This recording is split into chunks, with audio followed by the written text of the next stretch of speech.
Life, la la la la la. Life is life, la la la la la. La la la la la life, la la la la la. Life is life, la la la la la. And we all have the power, we all do the best. Every minute, every hour, we fight to make the test. And we all have the power, we all have the best. Every minute, every hour, everybody sing, oh, life. Thank you, ladies and gentlemen. We're going to have a real good show tonight. Let me cue the music. Where is it? Where is it? Where is it? Okay. It's a retro one. It's a retro sound. Boxing Talk with Rafi. That's what you're in tune to. Yeah, mad starting, I know. I like to welcome the people in with a little serenade from time. I like to welcome the... That was my sound check. I like to welcome the people in with a little serenade from time to time. Sometimes quite frequently. What's going on here? What is going on here? This says Boxing Talk with Rafi 65. It's actually 66. Now I've got to go into YouTube's back door. I got to go into YouTube's back door and correct this shizzle immediately. For the analytics, you understand. But don't get this right. Pretty sure it's 56 or 65. Let me correct that now. Let me correct that live. 66 and save. Yeah, I'm still live. Thing hasn't crashed. I don't think it's crashed. Damn. Certain analytics are missing. Damn it. Go over to the YouTube window. Let me see what I can see.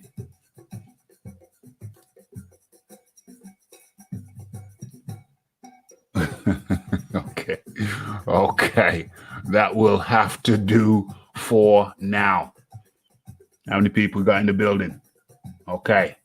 Just got 2 people in the building just at the beginning. That's okay.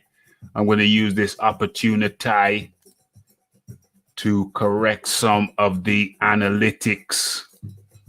Got some dodgy analytics. We're going to do this live. You are in tune to, I'll still remain talking. You are in tune to Boxing Talk with Rafi. Hashtag 65. It's episode 65. This is the 65th. Well, it's not the 65th live show. We've done something like around 90 odd live shows, but this is the 65th weekday, 65th numbered one. We've done some unnumbered ones. We're coming up to 90. If we haven't surpassed 90, if we haven't surpassed that already, we are almost there. And we got some interesting topics for you tonight. Talking through this while I'm doing the correcting, while I'm in YouTube's back door. Trying to make some corrections, some amendments to the analytics. Doing this shizzle live. Doing this shizzle live. What I don't do now, I can finish off at the end of this shizzle. Let me have a look. Wilder. Let's go into Wilder. Wilder's going to be one of our main topics, covering a number of topics where I need to get his name into the analytics.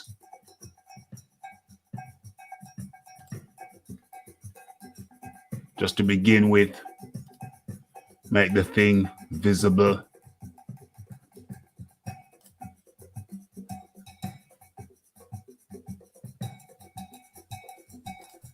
Almost there. Hang in there. Hang on in there.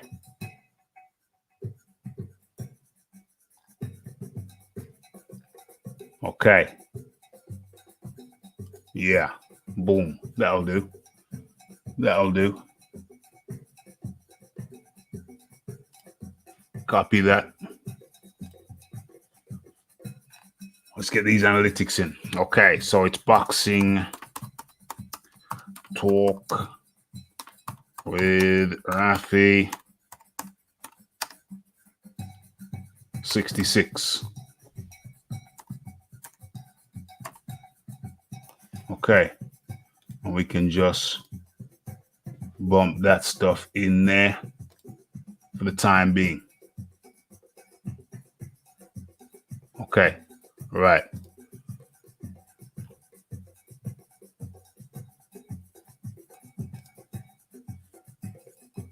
Yeah, let's leave that. Okay. Okay. It's boxing talk with Rafi 65. We have a number of topics to get through tonight. As Toby about to say, smash that like button on the way in, please, people. So we got David Mason, early doors, Toby Bartlett, and topics for consideration tonight. We're going to be talking about Tyson Fury. We're going to be talking about Josh Warrington, Shakur Stevenson, early doors. Early doors, we're talking about,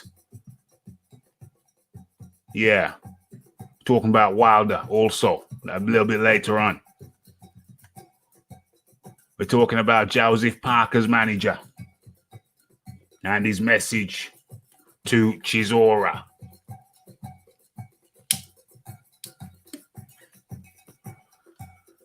We're going to be talking about... No, I don't think we're going to be talking about that. We're going to talk about Nevada State Athletic Commission.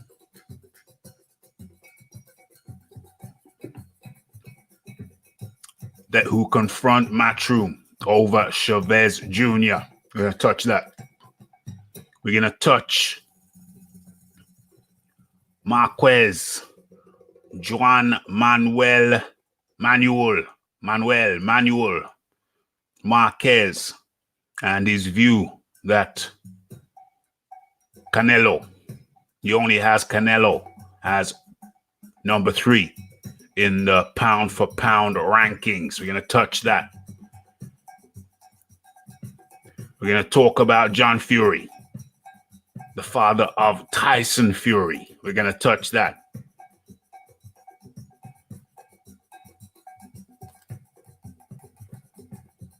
We're going to talk about David Haye. David Haye's view on the clash in the rear. What do they call it? Clash on the dunes. We're going to talk about a little bit about Wilder. Got a couple of topics on him, couple of Wilder topics, couple of Fury topics. And many of you will already have seen. Well, no, many of you may not, because it's just released it. I just bust it. It just got released just prior to this video or this live show. So many of you will not have seen my latest video on Ellerby. What's his first name? Ellerby. How could I forget the dude's first name? Okay, I remember it. I remember it shortly. Ellerby. And his views on Deontay Wilder. Check that video out after the show or the next day or the next day or the next day at your convenience.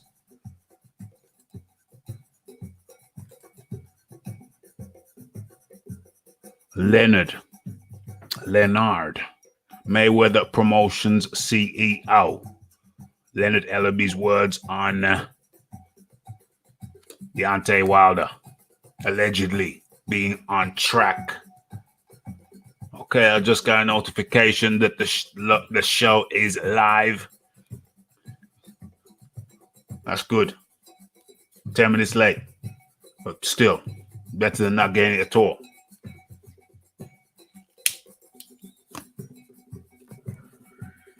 Okay, let me come out to those streams, get into the StreamYard stream, see what's happening.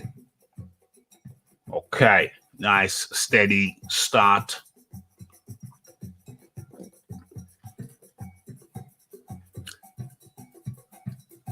So, where do I begin? Where does one begin? Lenard.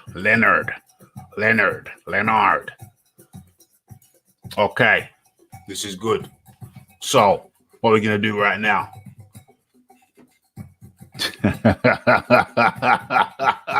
Big boys boxing. Hey, I tell you what, mate, big boy. Let me put that up there. Let me put that up there. I tell you what, mate. I banged out my first video for days just prior to the show. So I think I have a legitimate reason for the slightly late start. Banged out my first video in days, and that actually leads us into story time. So yeah, Big Boys Boxing just lobbed it up for me nicely. So we go into story time. Okay, so some of you may have wondered, Raph, what's going on? I know you will have wondered. Many of you will have wondered, Raph, what's going on? What's going on? What's going on with the output? You haven't put out any videos for what? Where are we now? Thursday? 5, 6 days? 5, 6 days? No videos, Raph. What's going on? What's going on? What's going on? Well, you know, sometimes, and this takes us into story time, you know, sometimes, as is the case in this case, sometimes you have to sometimes it is wise to press the reset button.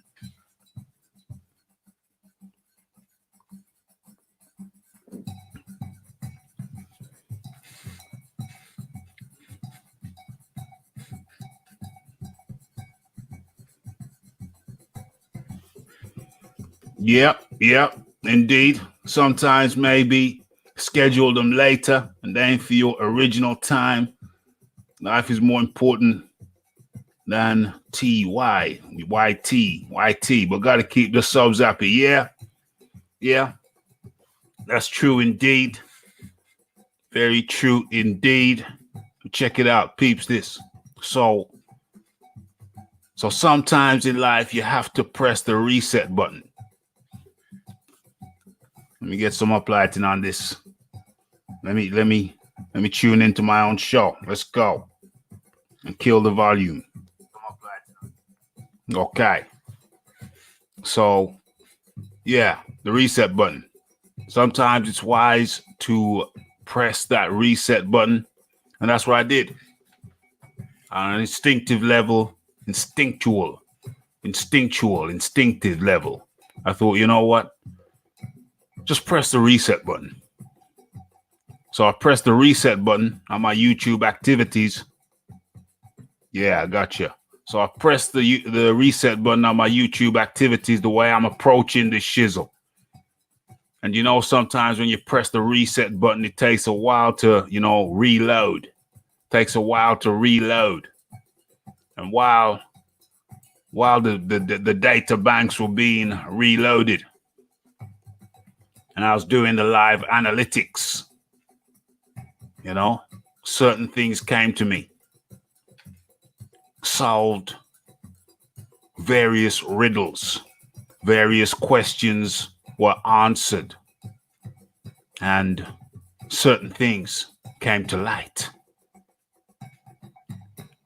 So, one of those things that came to light is when you're doing this shizzle, Yeah, the boxing's to follow, folks. The boxing's to follow. But you see, even that's wrong. You see, what I'm doing now is I'm apologizing. I'm saying, oh, the boxing's going to come. Don't worry. But listen, I cast my mind back to when I started this shizzle. Boxing Talk with Raphael, 66 tonight. I cast my mind back to when I started this shizzle. And what I did was I just talked about, as well as the boxing, I talked about whatever was on my mind. And so revelation came to me that I had been veering from the path which I had set for my own self. And I had started to listen to the voices of others, either consciously or subconsciously.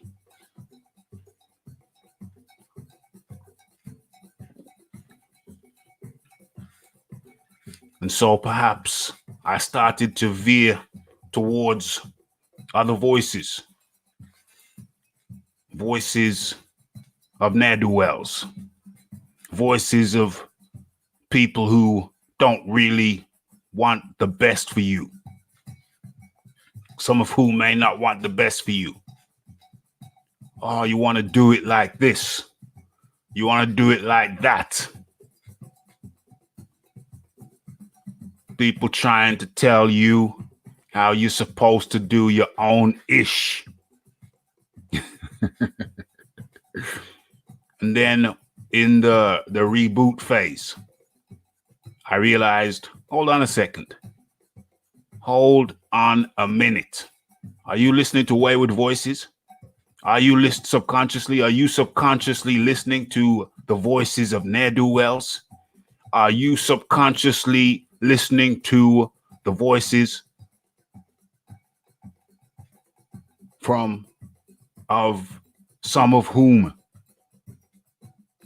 some of which do not wish to see you prosper? Is that what's happening? Are you listening to voices subconsciously that you should not be listening to? Are you letting the voices of others crowd your own thoughts and modus operandi? Is that what's happening? Are you letting the voice of waifs and strays lead you from the path which you had set for yourself? Are you being led astray by wayward voices? Have I strayed from the path? Those are questions which I had to ask myself. And my friends, I'm sorry to say, it is with great displeasure that I have to say,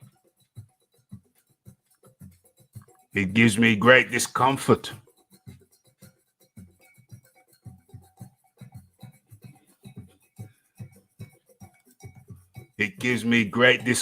and displeasure to have to say that yes, I stand accused of listening to wayward voices. But that stops. That stops. I've recognized. I've identified that factor, that feature. I, from this day forth, shall revert to following my own instincts. Nobody else's instincts. I will follow my own instincts. I will dance to the beat of my drum. Hear the drums in the background. I hope you can hear the music, folks. I hope you can hear the music. Smash that like button, folks. I will dance to the beat. I will dance to the beat of my own drum. I thought I was doing that anyway, but sometimes you need to stop, press the reset button, and check out the analytics in the reboot phase. Pay close attention to the analytics.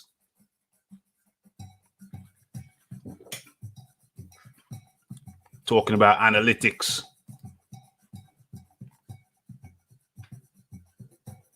Got no details in my description box. The details that I should have had, they're not there. But anyway, we'll get back to that. I don't want to stray from the course of what I'm saying. So it's not just a message to me, it's a message to you.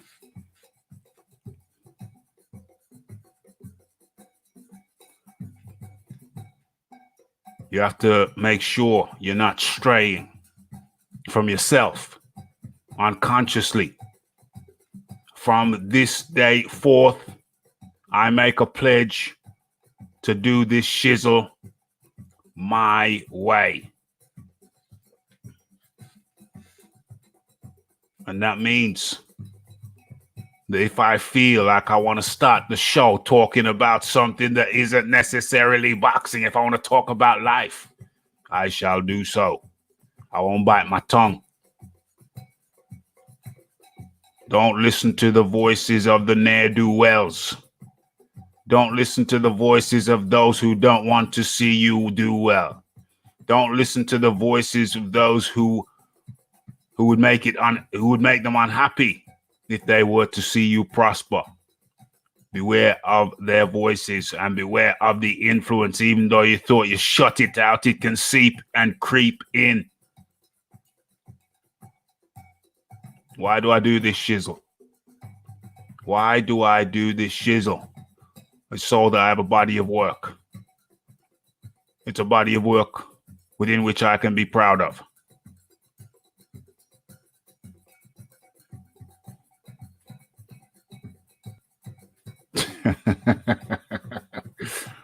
A body of work of which I can be proud of, and that is the primary concern.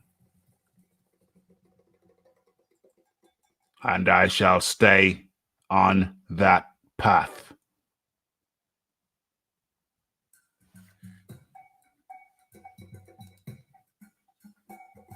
Yes, it's all cool, and the gang told Pablo is wondering what the hell's going on with Raph's output. Raph had pressed the reset button, Pablo. Raph had pressed the reset button. Raph had been looking at the just been thinking, pondering, getting back on the straight and narrow, getting back on the path which I carved for myself, not anybody else's path. My path. Gotta follow your own instincts. A lot of people who aren't creative trying to tell you how you should do your creative shizzle. Nonsense. Are they even creative? I don't know. Or are they locked down into following the next man and following what the next man did and the man before him did? Follow the leader. Yeah, just the blind following the blind. No more. No mass. Those voices shall be erased and silenced in my mind. And I shall do Raphael Dawkins Combat Radio. Raphael Dawkins style. Try not to veer off the path. Okay, so I think that's what I wanted to say. That was the intro. That was what was on my mind. Be careful of the voices that you allow into your mind, into your sphere. Cautionary tale. It can happen to you too. Okay, so that was the intro of the Raphael Dawkins Combat Radio Boxing Talk with Rafi. Okay.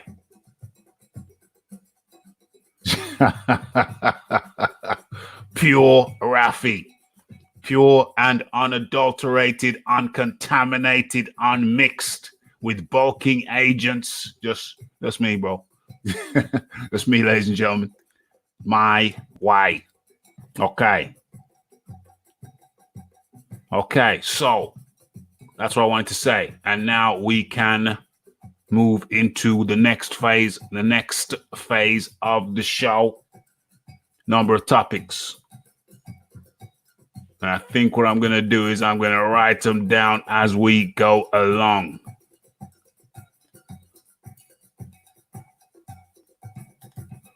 as we move.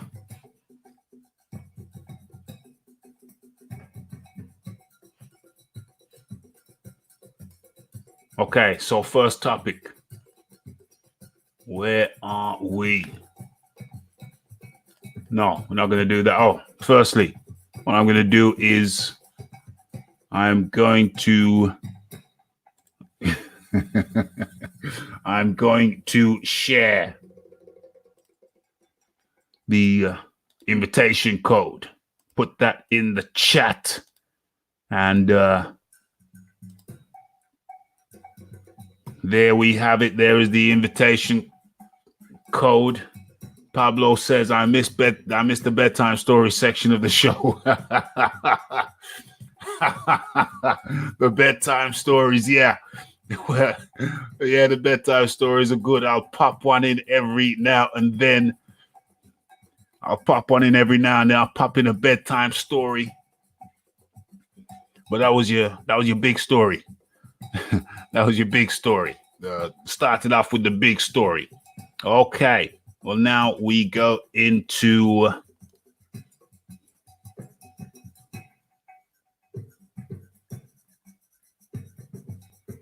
Yeah. It's a lot like scoring boxing. You have to turn off the commentary though, so you don't get unduly led astray, misled sometimes. You know, you just gotta. But even sometimes you have it on low and you think it's not interfering with your thought process, but sometimes it is. It influences you.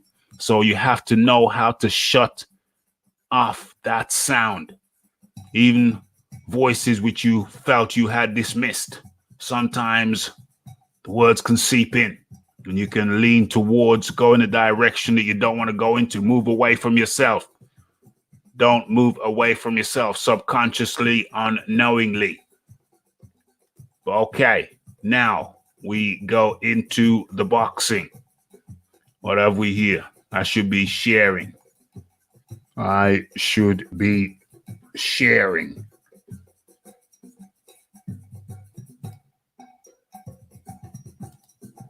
Let me share this.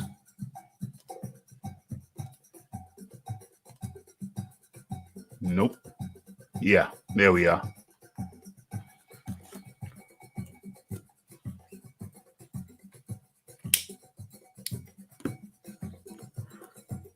Okay, so Josh Warrington. Josh Warrington says talks have begun for making or trying to make a prospective fight with Shakur Stevenson. Okay, Josh Warrington says that talks have started for a unification fight against Shakur Stevenson. I did a video on Shakur some time ago. Just type Shakur Stevenson into the search engine, Raphael Dawkins Combat Radio, and you'll get that. That will pop up for you. It's a rather interesting one.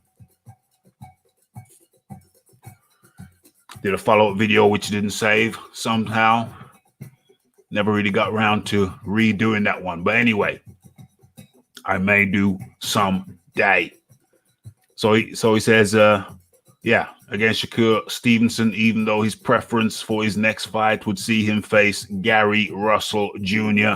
instead. Damn. Josh Warrington taking no prisoners, not looking for any easy routes, so it would appear. So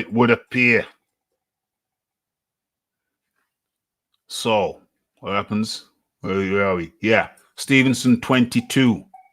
Won the WBO featherweight title by beating Joet Gonzalez last month in Reno. And Warrington, the IBF champ from Leeds, says he's more than happy to face him next as he tries to nail down a unification fight, which eluded him last year. Okay. He says, I know that negotiations have started. He's a young lad. He has a lot of people around him who are going to build his confidence up. I did say to him, win a title and then we'll talk. Well, now he's won a title and we'll see what happens. Obviously, there is Stevenson. There's Gary Russell Jr., the WBC champion. and there is Can Zhu, the WBA champion. I'd rather have Russell or Stevenson.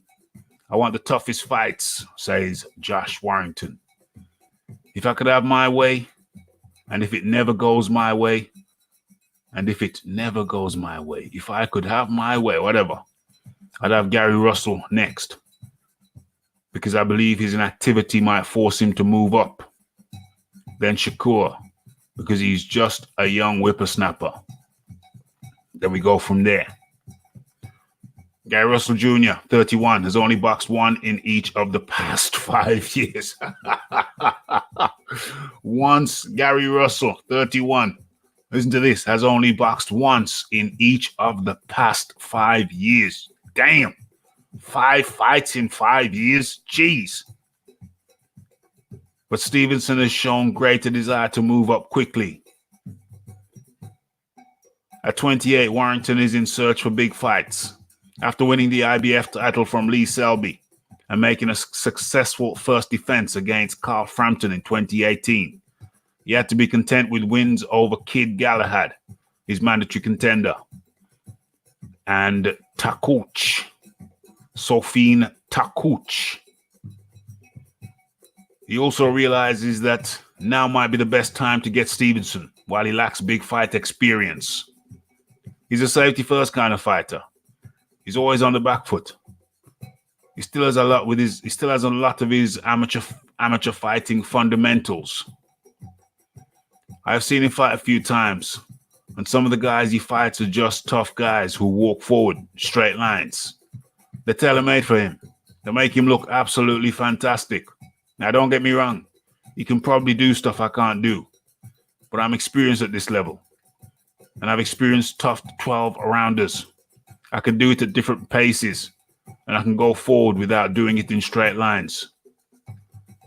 The only way he's going to find out what it's like is to go through the experience. It's easy enough to say that what you would do, but it's a different story when you have things put in front of you and you're under the bright lights. Things are a bit different when you're faced with constant, educated pressure. It's a rough and tumble as well. Going into clinches and not holding on, but working away when you get an arm free and facing that for a full 36 minutes. Okay, so that's enough of that article. That's Josh Warrington saying talks have begun for Shakur Stevenson. Okay, so let me stop sharing that. Okay, so talks have begun for Shakur Stevenson. Before I get into that, let me get into some of this chat. Or maybe I should just chop that up. Yeah, good fight. Shakur Stevenson, obviously a mere slip of a lad. Young lad in the Devin Haney mold. It's so much as there is just a young guy is a champ now. Warrington would be looking to pressure him. Educated pressure, as Warrington describes it. Basically, he's saying he's going to put it on Shakur Stevenson. He's going to put it on him. How does that fight play out? I don't know. Is Shakur Stevenson, would Shakur Stevenson be a bit slick for Warrington? We saw Warrington have problems with, who was it, Kid Galahad? I didn't like that fight. It was a stinker of a fight to me. Galahad was holding. I mean, if it was a holding contest, then Kid Galahad would have won. As it stands, there was a big shout that Kid Galahad had won that fight. And I can see the argument personally. I didn't want it to go to the hugger. I could easily see Kid Galahad being awarded that win, but I didn't want it to go to the hugger. For me, Warrington was the one who was trying to box. He was the one trying to unleash the fight, unleash punches. Warrington, Kid Galahad was too much in a holding move. He had too much of a holding pattern for my liking. Did he win that fight? Yeah, a lot of people said Kid Galahad won that fight, but personally, I'm glad that the person who was trying to fight won that fight. That person for me was Josh Warrington.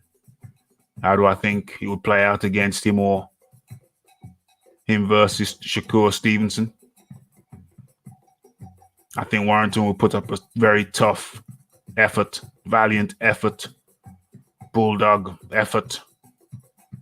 But if I have to go on record and take a pick, I would have to say Shakur Stevenson might just be, even at a tender age, even at a tender young age, Shakur Stevenson might just be a little too slick and outpoint him. So for that one, I would have to say Shakur Stevenson via points over Josh Warrington. Okay. So where are we?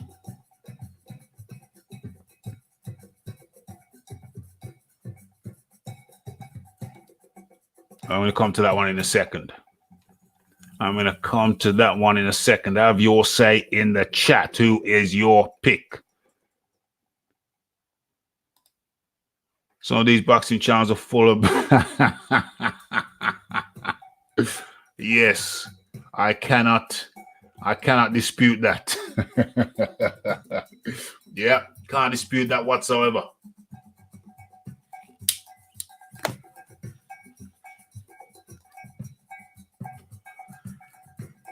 Don't forget to smash that like button, folks. And don't forget to hit that subscribe button. Hit that bell icon. All the notifications. And don't forget that that PayPal button. Hit that PayPal button if you want to see the PPVs on RC. RD. What is it? RDCR. Yeah. If you want to see pay-per-views on the Raphael Dawkins Combat Radio, be sure to hit that PayPal button too. Let's chuck a couple of pounds in that, couple euros, couple dollars. It's all accepted.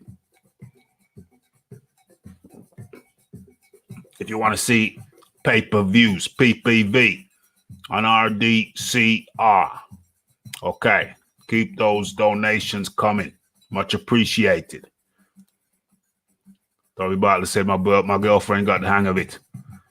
I can speak for hours and she ain't heard a word. Yeah. Big Boys Boxing says, I've always got the defiant voice in my head telling me to ignore that idiot. You know what's right. Maybe I'm a little mad, but I don't care. Indeed. Gotta have that defiant voice. Got to have that defiant voice. Pablo Diablo in the building. Warrington is pretty slick and can bang. Warrington is pretty slick and he can definitely bang. The question is he going to out-slick Shakur Stevenson? Pablo Diablo. That is the question. Is he going to out-slick? Is he going to out-slick Shakur Stevenson? Johnny Vegas. I don't know what's going on with Johnny Vegas' son. Maybe it's a joke that I'm missing out. Going for Josh. That's good. That is good. That is good. We like to have a range of opinions.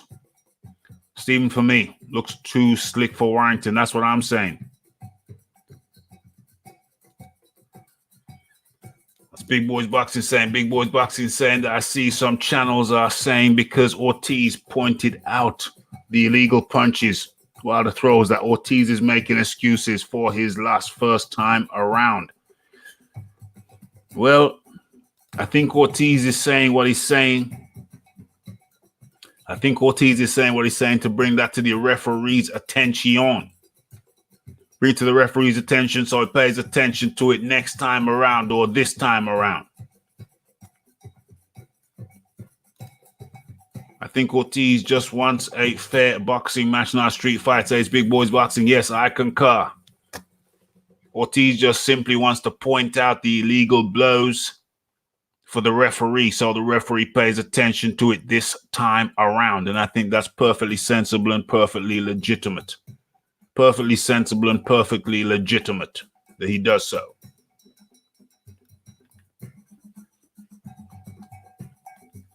Okay, so where are we? Where are we? Okay, so we are link to the show is in the description box. Don't be shy, people. If anybody wants to jump on, feel free to do so. Not obliged to do so.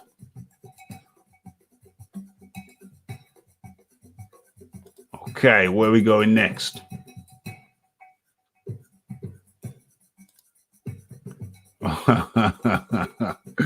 Okay. So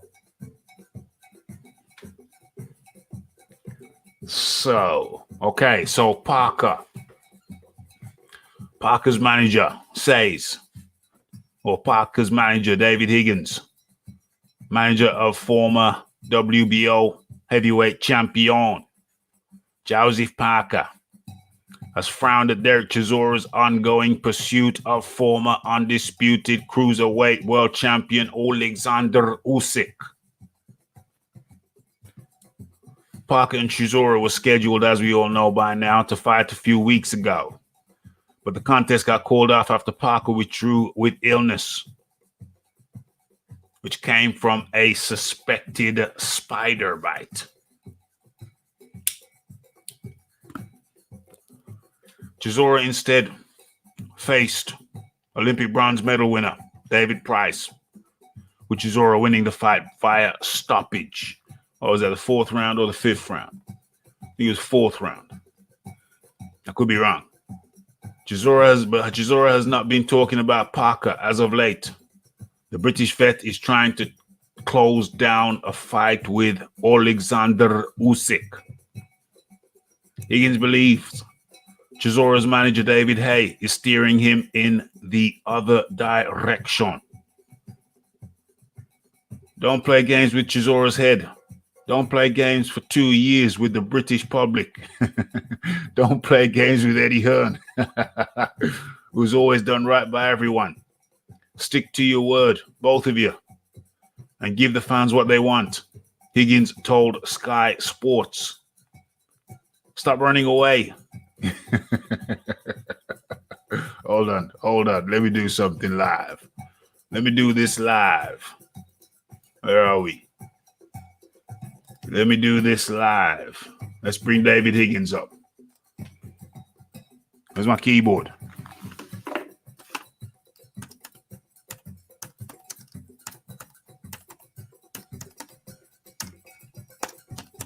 Can you hear the music? Can you hear the music?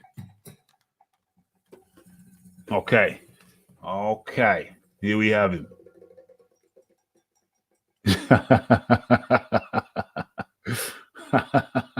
This is funny. This picture's funny. Let me share this. What the hell's going on here? This is funny. Let me share immediately.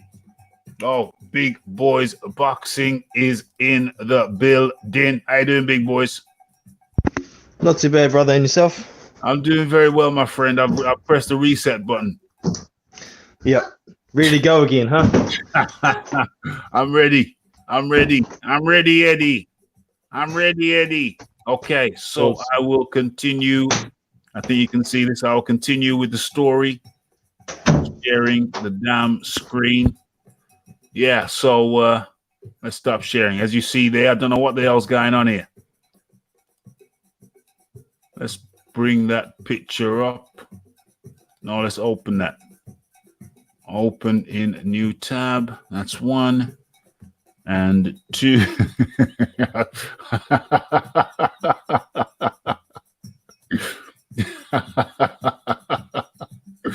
Let's have a look at this. Oh dear. I have no idea what's going on. It looks like David Higgins is under arrest by Neil the Baptist. Don't know what's going on. David Higgins looks to be under arrest by Neil the Baptist and appears to be being escorted from some premises. I guess that would be some kind of Eddie Hearn premises. Mad. Okay, let's stop sharing that and go back into the article. Wasn't that from when he got kicked out of the presser prior to the Huey fight? I've never seen that. I've never seen him being under arrest before. Oh, you want to go and check out that press conference where he got thrown out? He was taking on Peter Fury and they were yelling across the room at each other. I've got to check that out. Okay, so Higgins, but Chisora has not been. Yeah, Higgins believes Chisora's manager David Hayes steering him in another direction. Don't play games with Chisora's head. Don't play games for 2 years with the British public. Don't play games with Eddie Hearn, who's always done right by everyone. Stick to your word, both of you, and give the fans what they want. Higgins told Sky Sports. Stop running away, trying to take other options because you think there might be a little bit more money. Chisora would probably lose to Usyk. He might make a little bit more money, but that's like a retirement fight. When you take a fight, you know you're going to lose for a bit more money. You're basically saying, I'm retiring. Strong words from David Higgins, the manager of Parker. Used to be his promoter when he signed up to Eddie Hearn's Matchroom. David Higgins got redesignated from promoter to manager. Good move on Parker's part to keep Higgins, who has done well. Good by him. Keep him on the team. My message is, if Chisora and Hay choose to go with Usyk, they're putting up a white flag. Chisora is saying, I'm finished with boxing. I just want to take the money. But if Chisora is serious, he'll deliver what he's been crowing on about. He'll fight Parker. He says he can beat Parker, then he can fight Usyk anyway. I think the fans are smart enough to see through Hayes' maneuvering, his rhetoric, his Machiavellian posturing. And I feel a bit sorry for Eddie Hearn in all of this because he's putting on the big shows that people want to see. Okay, so where are we? Let's go back over to David Mason joins us. David Mason has joined us. David Mason, and he's giving us FaceTime. That is very generous of you, David. How are you, David? Can you hear me? I can hear an echo here. I don't know what I'm doing wrong. Can you hear me, David? Yes, I can hear you. Okay, well that's good. That's good. You're not doing anything wrong. That's great. That's great. Yeah. I can, yes. That's great. That's right for some reason. It's dropping out on your side, Big Boys Boxing. It's dropping out on your side, Big Boys Boxing. Music.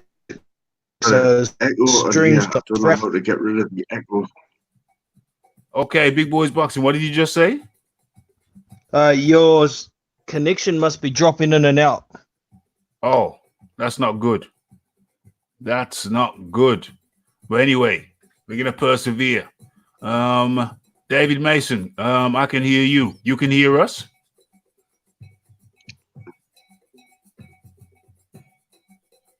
David Mason, You could hear us. I can hear you, but I've got like a double echo on here. I don't know what I'm doing wrong. You've got a double. Okay, it's probably maybe you're not listening through. Maybe it's because you're not listening through headphones. Yeah. So we're okay on our end. We can hear you. I'll have to get some headphones. I'll just go and see if I can find some. Okay, mate. No problem. No problem. Big Boys Boxing. What were you saying? I was saying if it's not that he should mute his YouTube window. Oh yeah. Yeah. That's the logical thing. Because he's probably listening through two windows. Is that what you're saying? Maybe. Yeah. Maybe. Yeah. Yeah. Okay. So what am I seeing here? I'm seeing. Yeah. Oh, I keep on dropping in and out, do I? Okay. So we have. What is this? We have 9-2. You lost me completely. You can't hear me at all.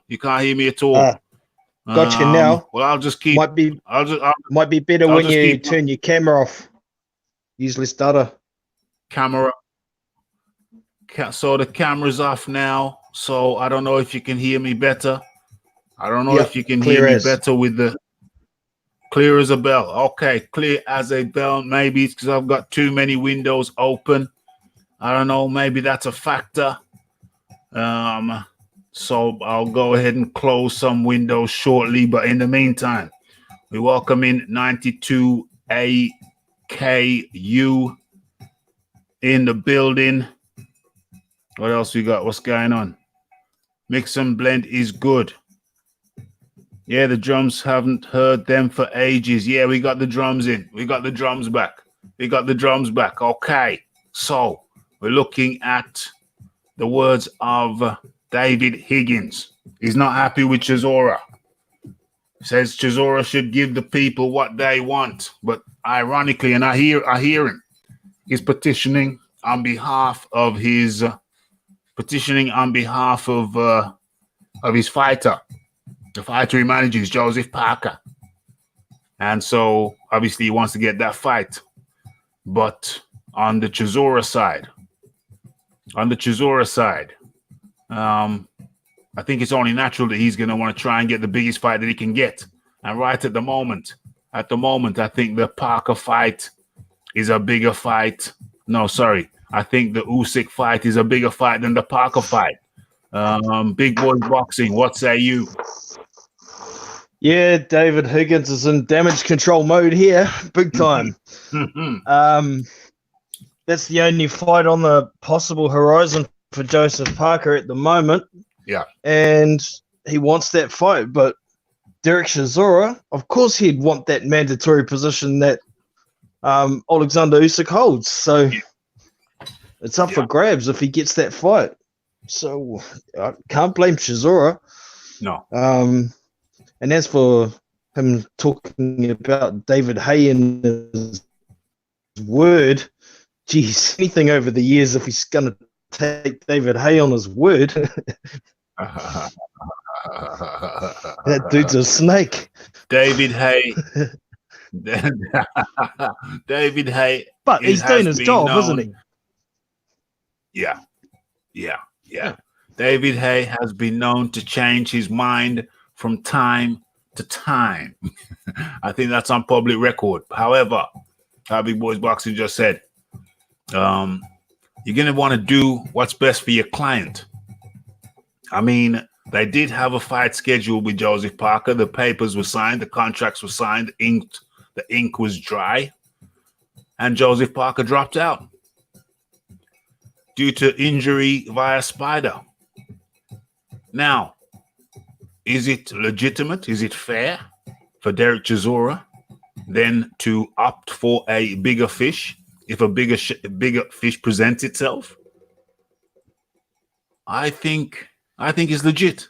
I think it's legitimate for Chisora to go for Usyk. It's the bigger fight.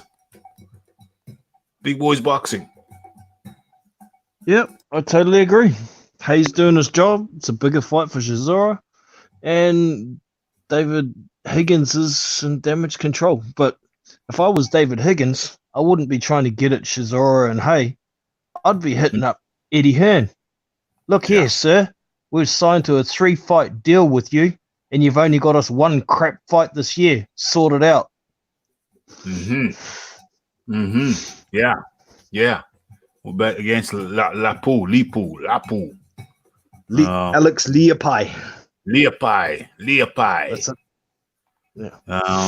And that's always had. I think Chisora. It's always good to have options in life. And I think Parker. I think Parker definitely needs to hit up Eddie and talk about some options. It's time to look at some options now. And realistic options. Realistic options. We're not. We're talking about. I don't think Dillian White is in any eager rush to rematch Parker. So be realistic. Be realistic in your choices. Look who's available. Look who's on the landscape. Come to the table with options. You know what I'm saying? They need to have options. And then once you have options, things have a way of finding you. But you need options first. You can't go to the table with an open hand. You have no bargaining advantage in that position. So yeah. I think Chisora, your final words on the topic, Big Boys Boxing. To be honest, I'm not fussed either way it goes. Chisora versus Usyk's a good fight. Chisora versus Parker's a good fight. Whatever happens, and whatever will be. Que sera, sera. Yes. Just gonna have to see how it works out. But for sure, Parker needs to contact Eddie and look for some options. Did I crack up there, Big Boys Boxing? Did you hear everything there? Did you hear everything there, Big Boys Boxing? Did you hear everything I just said? Did I cut out at any point? Okay. Big Boys Boxing. Big Boys Boxing. I don't know if it's my phone or not, but I lost you. Okay, can you hear me now? Got you now. Okay, you can hear me now. Okay, cool. Right, okay. So, that topic is done.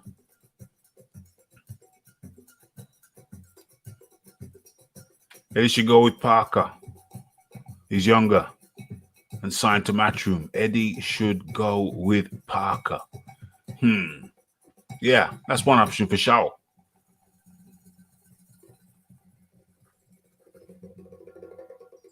Gotcha. Okay, so where are we here? Okay, so I think we're moving on. David Mason, where are you? Come back, David. Can't find David Mason, can't find his headphones. Okay, so where do we go next?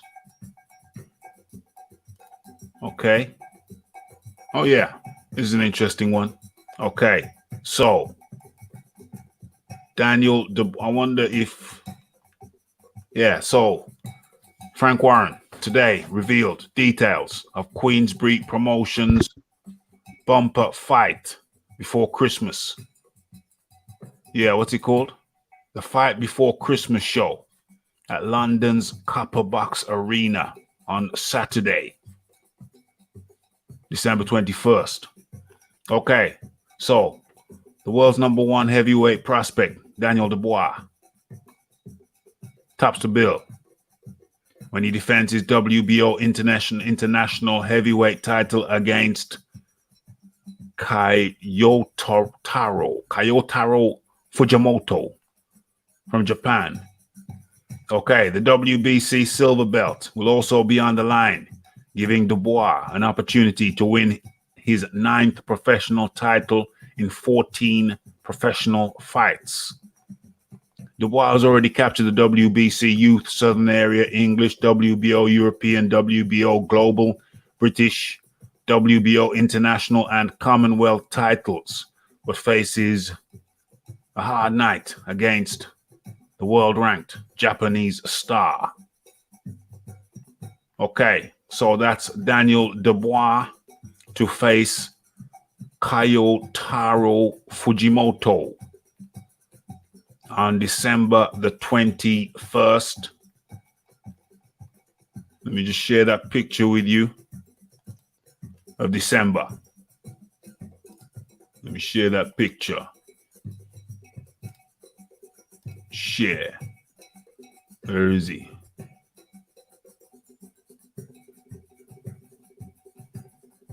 Where are we? There it is. Lucky guess. Lucky guess. So there is Daniel Dubois with Frank Warren advertising the Fight Before Christmas show at London's Copper Box Arena on Saturday, the 21st of December. Okay, so Fujimoto, do you know anything about this Fujimoto character, Big Boys Boxing? Kayataru Fujimoto was once a kickboxer.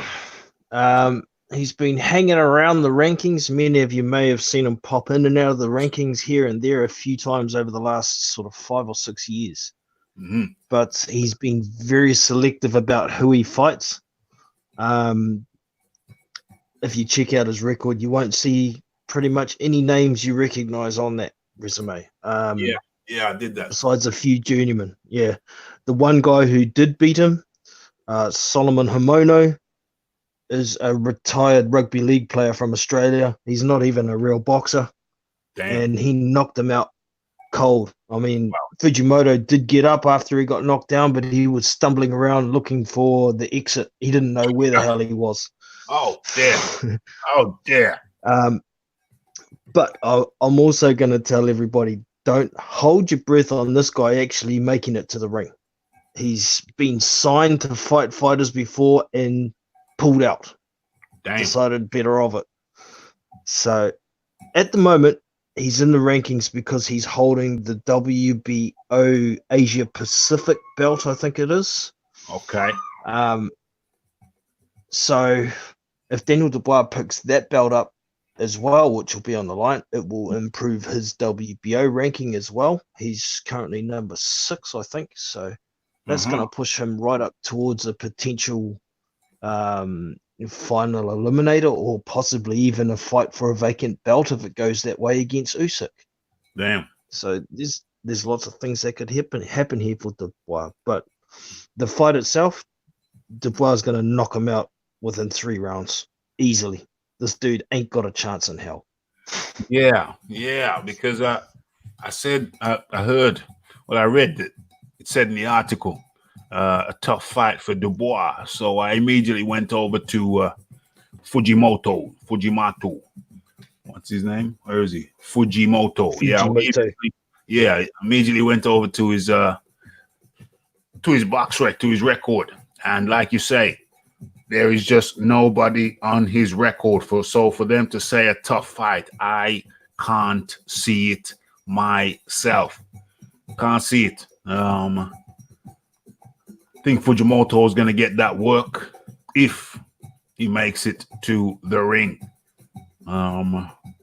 Fujimoto, Fight Before Christmas by Frank Warren. Okay, so we stop sharing and we go back over to StreamYard. So what's going on here? I saw an article on Boxing Scene from Fujimoto this morning talking about when I beat Daniel Dubois, it's going to change my life. I just about rolled around on the floor in fits of laughter. I saw that one. That was interesting. That made for interesting reasons. Shows that Fujimoto has a sense of humor. David Mason, I would have to wait my wife to get the headphones, which would mean a certain loss of family jewels. I'll be ready next time. Okay, matey. Okay, David Mason going to join us next time. That's great. That's good to see audience participation. Okay, Buzz Lightyear. Pretty sure I've seen you in here before, Buzz Lightyear. I think I have. Good evening to you. If you enjoy the content, feel free to smash that like button. If you've not already subscribed, feel free to hit that bell icon and get yourself subscribed, Buzz Lightyear, so you see the notifications of when we go live. Okay. To infinity and beyond. Indeed. Pablo Diablo. Dubois is the future of British heavyweight boxing. He very well may be. The way he's looking now, He's a very, very, very bright prospect. If he keeps learning and implementing at the rate at which he's currently doing, then that only means good things. Toby Bartlett, Dubois is really good, but needs to be tested a little more. Yeah, bit by bit, step by step. I like the way he's been progressing. I like the way they're handling him. Just step by step. I like it. What do you think about his handling Big Boys Boxing? The handling Actually, of Daniel. Yeah, I do think Frank's doing a very good job with him. I thought he was going a bit slow for starters, and then they hooked him up into that Gorman fight. I thought, here we go, this will be make or break, but he handled it no problem, and they seem to be getting him the fights that he needs now. I'd like to, like we've spoken about before, I'd like to see him face somebody like a Gerald Washington early next year sometime. Yeah, I would like that. Be a great stepping stone, and I think he should pass with flying colours too. Yeah, I like that fight, that Gerald Washington fight. Elenius is another one, tall and awkward.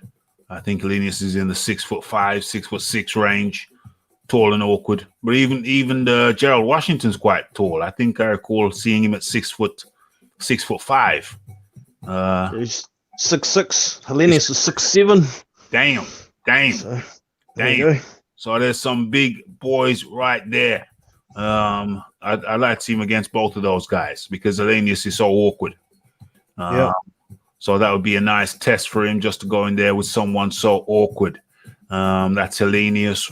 Washington, more conventional fighter, but he's a step up. Where is Dorper as well? Do all right. Yeah, all of those guys. I think he should fight everybody that. I think he should fight a lot of the guys that Deontay Wilder fought. Yeah, it would be interesting to have them on his resume as well. What am I looking for here? Looking for something I can't see. Let me close that one down. With too many windows open. Too many windows. Way too many. Okay, but anyway, let me get back into this. Buzz Lightyear, Dubois' potential is huge, being so young. Imagine how dangerous he'd be with experience. Indeed. He's getting better in front of the camera too, relaxing into it now. Yeah, he's loosening up a little bit. He's wearing the suits now. Says he's going to wear suits from now on. This is his new look. I agree. Careful though, just for a comparison, Huey Fury was 22, the same age as Daniel Dubois now when he first challenged for a world title. Yeah. And that didn't end too well for him though. No. So we have to bear that factor in mind. Of course, we're talking about different fighters, different styles, different skill sets. Yes, indeed. But me personally, if I'm a manager or promoter of a fighter, I'm looking at to get his name as big as possible, relatively early in his career, and then have him fight regular, picking up experience along the way, and just gradually increasing the talent level of his opponents. And then every now and then throwing an awkward one, throwing a little bit of a puzzle for him, like a Hellenius, just an awkward, messy fighter. See how he gets through those types of fights as well. So Buzz Lightyear thinks he's with the wrong promotional team. I think, like we just said, I think Frank Warren is handling him beautifully.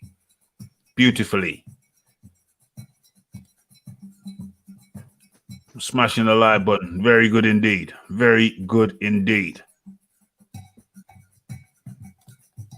Yeah, Frank is taking him slowly but surely. Yeah, I like that method. I'm a manager of a fighter, a young fighter. That's the route I'm taking, slowly but surely.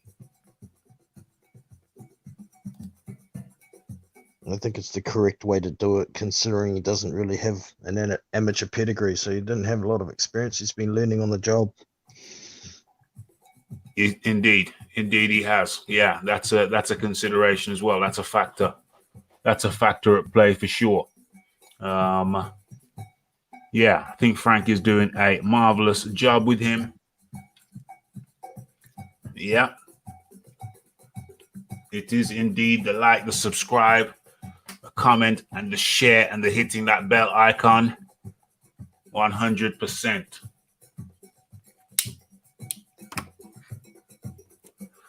Okay, so let us move on.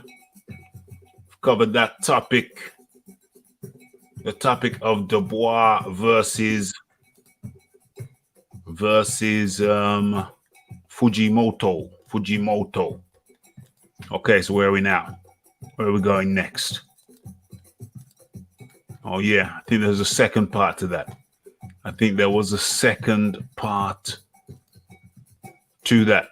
Okay, and it was that Tommy Fury, that's his name, Tommy Fury, will also be on that card. Tommy Fury, yeah, is coming back to boxing from Love Island. And what does it say? It says that Tommy Fury wants to fight with KSI. Tommy Fury, the light heavyweight, wants a fight with KSI.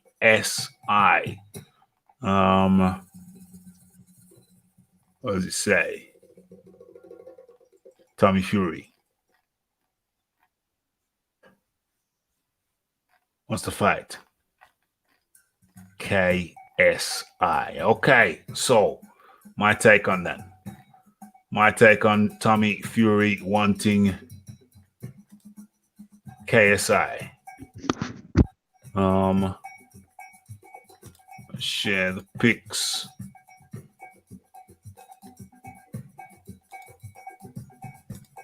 There he is. There he is. There he is. Okay, so Tommy Fury with Frank Warren for his yet to be determined opponent on the fight before Christmas, December 21st, Copper Box, London. My take on that is that Tommy Fury has learned a few things from his older stepbrother, Tyson Fury, going for the big name or looking to attach his name to a big name. A boxer wants to fight a guy who's not really,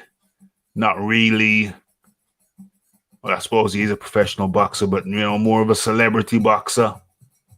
Yeah, good ploy by Tommy. Attach your name to someone who is trending right now. Smart move. But my advice to Tommy would be just get your head down and get some proper fights in. But I can't deny this social media type of matchmaking. Well, he gets the hits. He gets social media hits. It trends. He's probably trending that Tommy Fury wants to fight KSI. It's good for the hits. But I'd much rather he show some more serious intent than that, wanting a fight with a celebrity boxer. Big boys boxing. Yeah, purely a publicity stunt, really. It wouldn't be a competitive fight, but he'd probably get paid all right if it happened. But I couldn't see KSI taking that fight. No way. He'd be mad to take that fight. But where's Tommy Fury fight? Is he light heavyweight? Yeah, light heavyweight. Yeah. Yeah. There's plenty of action at light heavyweight, and it's a pretty stacked division at the moment. So there's plenty of fights out there. If he can try and get a fight against a former world champion, a fading ex-elite boxer sort of thing, then it'll probably get the same sort of effect with regard to boxing fans. Yeah. I think most boxing fans would be laughing at him if he tried to fight KSI. Yeah, it smacks of someone looking for a soft touch. And that doesn't go down too well, I don't think, in boxing circles. It might go down well with his Love Island fans. Oh, yeah. Oh, that'd be massive. That'd be massive. That's about it. Yeah, that is about it. No more, no less. You know, Tommy. I think he's two fights. He's had 2 fights, something like that. Yeah, 2-0, unbeaten, light heavyweight, hopeful. Tommy Fury, 2-0. Yeah, look for what I'd say is look for some serious fights. Look for some real fights in your division if you're serious about your boxing aspirations. That's what I say. Look for some names, but for some actual boxing names rather than someone who's just a celebrity boxer. Unless that's the route he wants to take himself. If he wants to go down the celebrity boxer route, just boxer celebrities. If he wants to do that, then Who knows? Then who the hell knows? So let's drop that one out. Okay, so let's go over to the chat. What we got here? Tommy Fury against KSI. Really? I was just asking for. Yeah, that's a good one. Why not just asking for some money? Yeah. For real. Okay. So, where else we got? Where else we going? Where else are we going with this? Is it time to get to this? Okay, why not? So, Tyson Fury's father challenges Dana White and vows to smash him. John Fury, father of heavyweight contender Tyson Fury, has called out the UFC president Dana White following White's negative outlook with respect to Tyson Fury's potential future in mixed martial arts. I think we talked about this last week, or was it Monday? Yeah, probably Monday. In a recent interview, we talked about Dana White's statements. This is now John Fury, father of Tyson Fury. This is now John Fury's response. In a recent interview, Tyson Fury discussed the idea of entering the world of mixed martial arts and called out several notable names in or around the heavyweight division. Video surfaced of Tyson Fury training for MMA with middleweight star Darren Till. White then spoke to TMZ and made it clear that Fury would get smashed if he made an attempt to enter the UFC against heavyweights by the like of Stipe Miocic and Francis Ngannou. John Fury was not best pleased with those statements and said, "How does he know about smashing anybody when Tyson Fury comes from a smashing family?" You know what? You know what I'm saying? When I can probably smash Dana White with one punch. You know what I'm saying? So how can he write my son off like that? You can't write off a man with Tyson's ability or heart or will to win. And he knows that. He's talking stupid. Let him talk to me like that. I'll fight him. Match me up with him tonight. You know what? You know what I'm saying? Because I believe I'm the best 54-year-old man in the world. I'm the fittest. I know that. And I'm the best 54-year-old man on this planet. I'm going to prove it anytime, anywhere, for free or for money. So let him take that. Let him stick that in his pipe and smoke it. I mean that, mate. Keep my son's name out of your mouth. It's not good. Don't talk about him. Okay. Those are the words of John Fury to Dana White. Keep my son's name out your mouth. I'll beat him with one punch. I'll beat Dana White with one punch. What do I think to that? What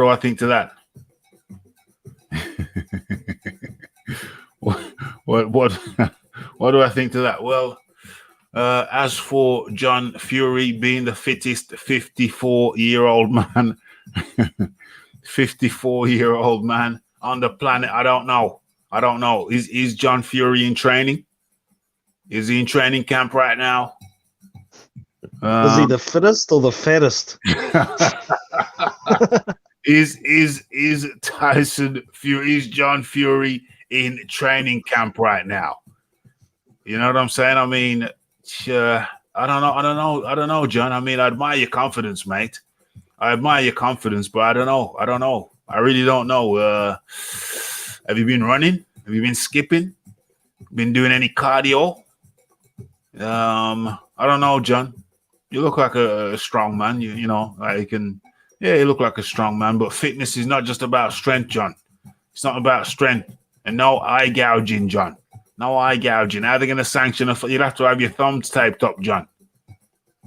You'll have to have your thumbs taped up. No eye gouging allowed. I know it's in the UFC, but there are some rules, John.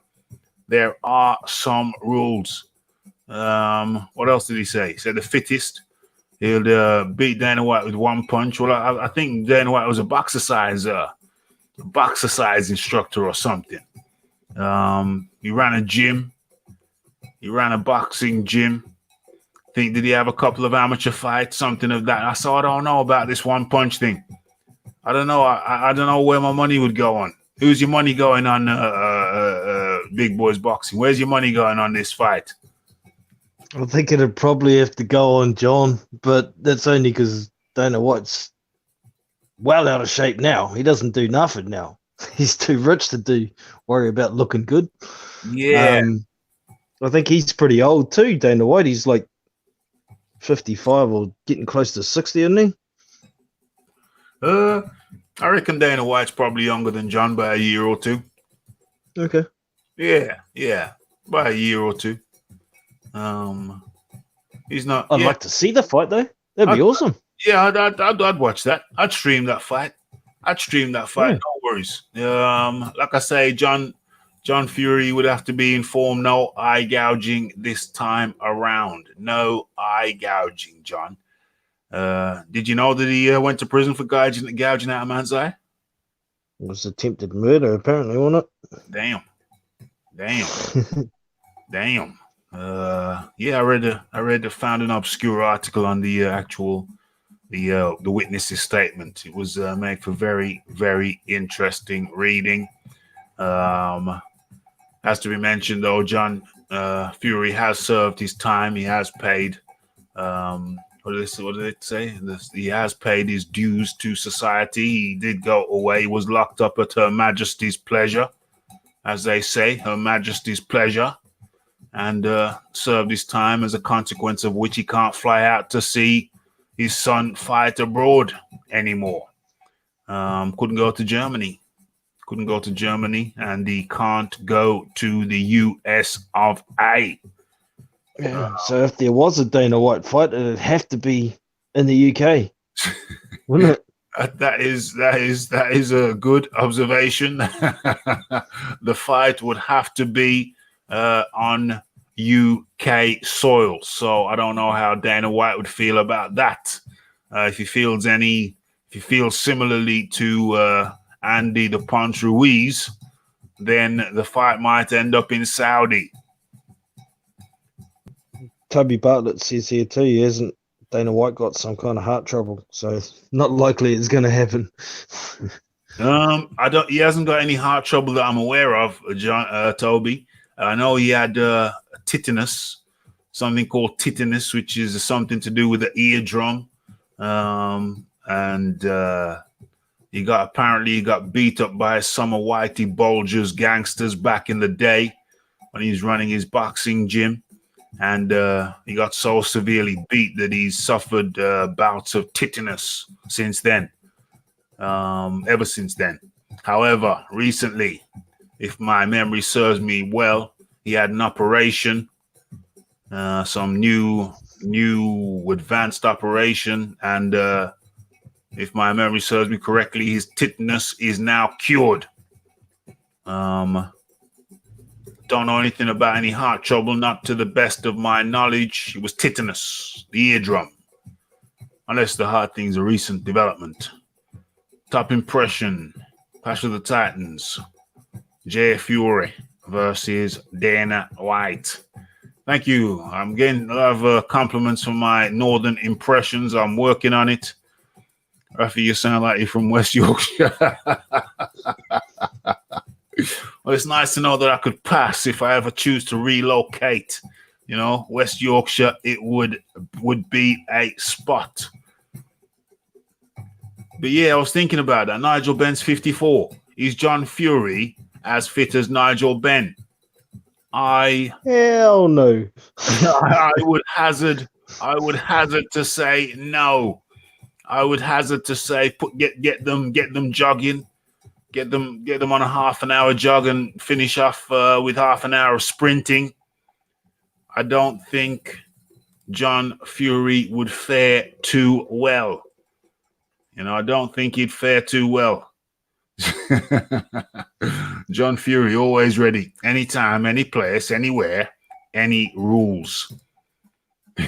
For free or for money. He did leave the option for money in there. Let's not forget that. He left the options for money in there. Of course, Jeffo wouldn't leave that out. Pablo said he tried to take the guy's other eye out too. Oh, blimey, now he went for both eyes. Blimey.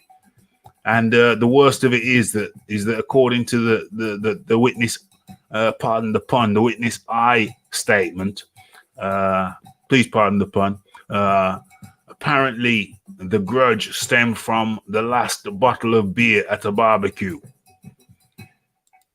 Yes, the last bottle of beer at a barbecue was the alleged reason. Yeah, it was a car auction. Damn, up in Manchester by Toby Bartlett's, by Pablo's place. Up in Manchester by Pablo's place. All right, imagine if you were locked up and Big John walked in as your cellmate. I don't know. I think I'll get on with Big John. Yeah, I don't think there'd be any need for him to try and gouge my eye out. Oh, there's the article. The article is in the chat. Yeah, I've read one article of it. I might give that one a peruse a little bit later.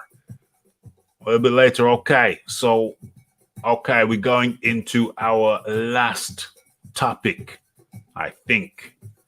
Let me have a look here on my topic list, topic sheet. I think I already know which one I'm going to select.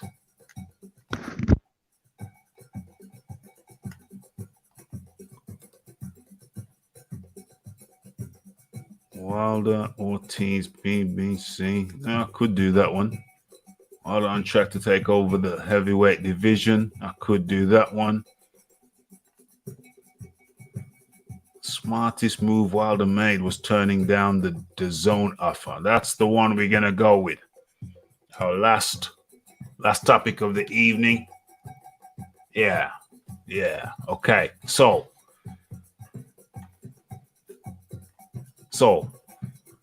last week, WBC heavyweight champion Deontay Wilder held his media workout in Alabama for the upcoming rematch against Luis Ortiz for the fight, which takes place on November the 23rd at the MGM Grand Garden Arena in Las Vegas, Nevada, and will be distributed by Fox pay-per-view.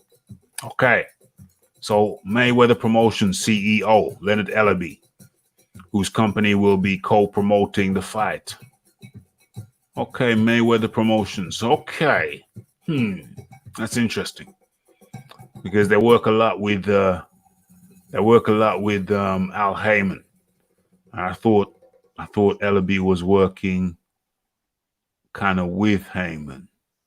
I suppose he's working with him, but not for him because he's working for Mayweather Promotions. That is interesting.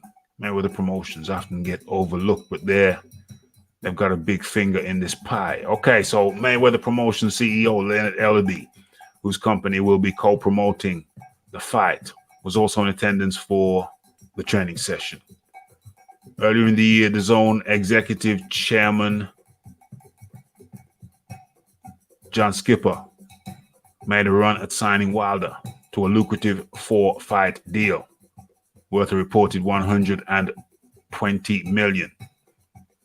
It was a 3-fight deal for $100 million and a 4-fight deal for $120 million. Take your pick, Wilder. That was the options. The 4 fights would have included 2 fights against then WBA, WBO, IBF, IBO heavyweight champion Anthony Joshua. Wilder received a lot of criticism for walking away from the deal and continued to work with Premier Boxing Champions, PBC, headed by Al Heyman, the elusive Al Heyman. Okay, Ellerby isn't one of those critics. In fact, he praised Wilder for not accepting the contract and believes he will make more money in the long run by fighting on pay-per-view instead of the upstart streaming application. I told Deontay Wilder this when I saw him last week. I congratulated him and applauded him for not taking the DAZN deal. That was the smartest move he's made in his entire career.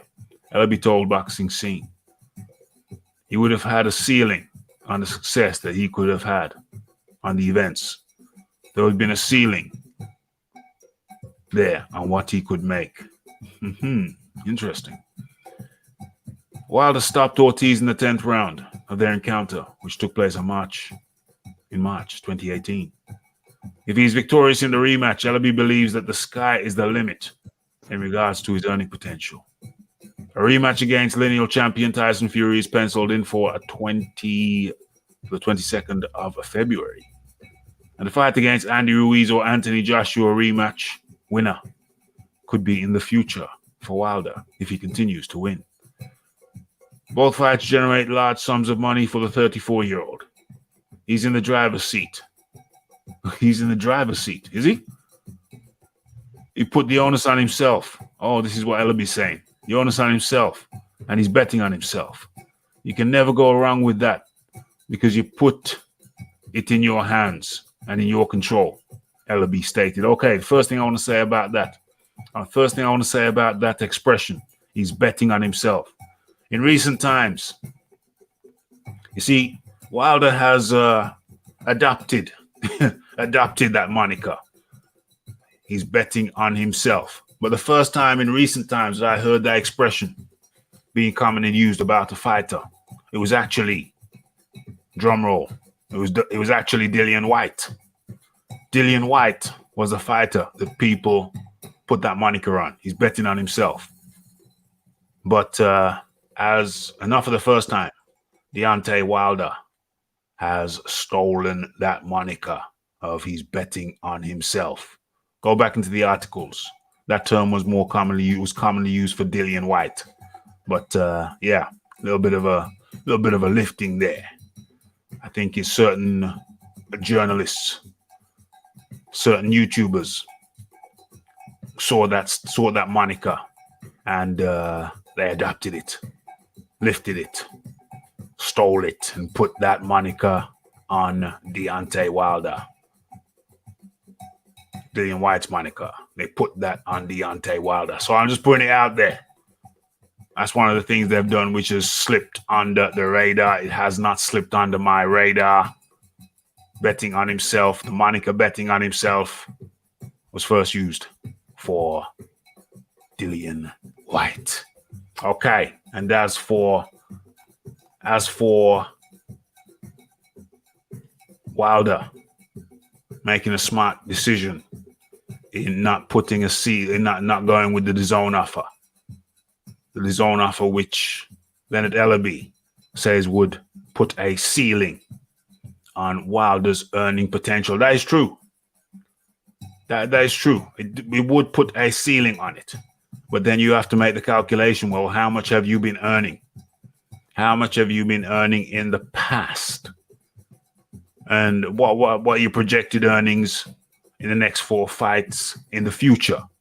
I put it to you, Deontay Wilder. that far from your decision being wise.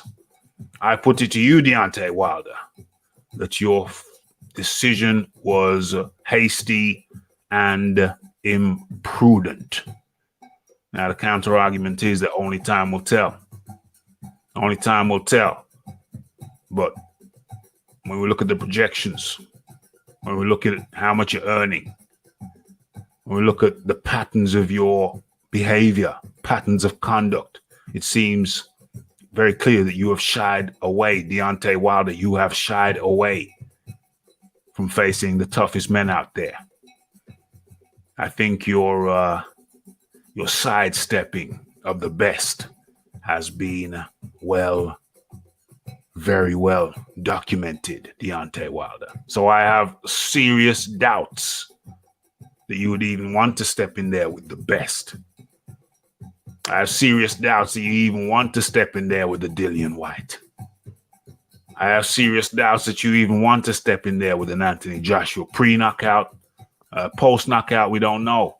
We don't know. You may have more of a reluctance to face him if he comes back well against Ruiz. If he loses again, that might be a different proposition. But then again, styles make fights. Styles make fights. So you may never want to step in there with the Joshua, because for all that money, even when it was down to 15 mil offer, even when it was down to the 15 mil offer, many men would say to themselves, well, okay, I've got one belt. Dude's got the rest, all the rest. With this one fight, I become undisputed heavyweight champion of the universe. Not the world, the universe. Even for the 15 mil, many men would have jumped at that chance to become unified champion. But you, Deontay Wilder, you said no. You said no. So, as a result of your reluctance to fight the best, your name over there in America is nothing but a joke, my friend. It's synonymous with a joke. And you put that on yourself. Yeah, you talk a good game, but the record books show that when you get the opportunity to step up, you very seldom do. And so for Leonard Ellerby to say there is a ceiling on your earnings. Yeah, there's a ceiling, but that ceiling is so high. It's so high that ceiling should not, in my opinion, impinge you from walking away from the best money you will ever see. The ceiling's too high to be concerned about. It's like it's like putting a fan at the highest point of a cathedral and worrying that it's gonna knock a lady's hat off. It's ridiculous. It's a ridiculous proposition. So that ceiling you're talking about was too high, in my mind, for you to consider that a hindrance to the deal. Big Boys Boxing. What say you? Yeah, well, like you said, Leonard Ellerby had a point about a ceiling, but what he seems to be disregarding throughout the whole article is that it was a very short-term deal. It was only, what was there? Was one offer at 80 million as well, wasn't there, for two fights? Mm-hmm. One for 100 for 3 fights, one for 120 for 4 fights. Yeah. And since that offer's been made, Wilder has had one fight against Dominic Brazil. Yes. His next fight is Luis Ortiz. So I don't imagine he's going to make more than $15 million at best against Luis Ortiz. Mm-hmm. So that's $25 million for Yeah. 2 fights. Yeah. What are the next 2 fights that he can make $100 million in to get anywhere near that ceiling? Well, he's gonna get what? He's gonna let's say he gets double. Let's say his figures double for the Fury fight. Let's say the figures double. He got somewhere from a guaranteed 4 million up to 8 million. Up to 8 million. Those I reckon it was 8 or 10, sorry, with all the kickbacks. okay. So the most optimistic figure we have is 10 million for the first Fury fight. Yeah. Let's say those figures, the viewing figures, double. Bear in mind that doesn't equate with a doubling of his income. But let's say those figures double. So that would put him up to 18 mil. Let's say 18 mil. Optimistic, highly optimistic. Yep. 18 mil. So that's 18 mil for the Fury fight. Highly optimistic 18 mil. 18 mil for the Fury fight. So what fight would be after Fury, end of the year? Well, yeah, towards the end of the year. He's talking about the winner of Ruiz Joshua. Well, if it's Ruiz, I think it's makeable. However, yeah, if it's I think Ruiz would go for unification. I think I was wondering, well, it's not even unified. It wouldn't be unified. It wouldn't be undisputed. Sorry, it'd be unification, but it wouldn't be undisputed because most likely one of the belts, if not the IBF or the WO, would have broke free. Either the WBO or the IBF will most likely break free from Ruiz after the Joshua fight. So if he did fight, if Ruiz and Wilder did fight, it would be a unification bout, but not an undisputed bout. It'd be for unification, not undisputed, because there'd still be a belt knocking around free. So then how much does he make for that fight? The unification. I'd say at best 20. Yeah. I don't even know if it goes past that's the Mexican. Okay, with the Mexican following, that could probably push him up to 20. I was thinking, I don't even know if he makes 18 mil, but with the Mexican pay-per-view, and that's not on Dan's, that would be pay-per-view. Okay, with the Mexican pay-per-view supporters, yeah, maybe he could push him up to 20. Maybe he could push him up to 20 mil. So that's 15. That's 15 for the Fury fight.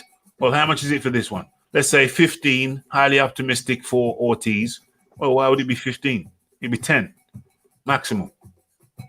How's it going to be? Pay-per-view. Yeah, it's pay-per-view. I don't think many people buying it. I'm saying 10 mil for the Ortiz fight. I'm saying 10 mil for the Ortiz fight. I'm saying 15 mil for the Fury fight. That's 25. And I'm saying 20 mil for the Ruiz fight. So what's that? 15, 25 plus, what did I say, 20? That's 45. Yeah. 45 mil. 45. Instead plus of 10 for the Brazil fight that he's already had. Oh, yeah. 55. So 55 mil for 4 fights. Brazil. So that still leaves what? That's a shortfall. $65 million below the ceiling. He's 6'7". He could jump as high as he wants. He ain't gonna hit his head on that ceiling. No freaking way. So 10 mil for Brazil, allegedly, which I don't believe it was that much. But anyway, let's just go with that figure. 10 mil for Brazil. 10 mil for Ortiz too. 15. How much did we say for Fury? 15 mil. That's 25. That's 35. And then 20 mil, 35, 45, 55. That's 55 for Ruiz. That's 4 fights. Yeah. That's 55. And he's way below that ceiling. He's way below the ceiling. And after that 4th fight, he could get out and do whatever he wants. Yeah. So after he got walked away with a potential, well, he would have got it. That's his money. After he walked away with 120 mil for 4 fights, 120 mil. Instead, he's opted for the 55 mil option without ceilings. The 55 mil options instead of the 120. And this Muppet says it's the best thing he ever did.